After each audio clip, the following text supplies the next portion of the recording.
Okay, શું નામ છે તમારું? મારું નામ અમીરભાઈ પરમાર, હું ફરિયાદી. શું કહેશો? ખાસ તો સીપી ઓફિસે રજૂઆત કરવા આવ્યા છો, શું વિષય?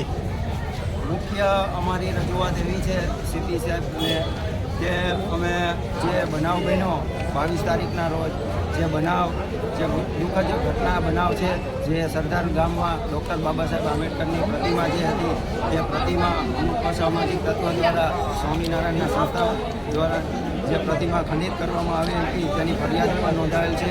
અને અવારનવાર રજૂઆત કરવા છતાં આ તંત્ર કોઈ જાતની તપાસ નથી કરી. એટલા માટે અમે કમિશનર કચેરીએ મોટી સંખ્યામાં અનુસૂચિત જાતિ સમાજ વતી કમિશનર કચેરી સાહેબે એક રજૂઆત કરવામાં આવ્યા હતા. અમારી મુખ્ય રજૂઆત એવી છે કે તાત્કાલિક ધોરણે આરોપીની ધરપકડ કરે અને જે જૂની પ્રતિમા ખંડિત છે તે પ્રતિમા જે પાછી સોંપે તેવી અમારી મુખ્ય માંગ છે.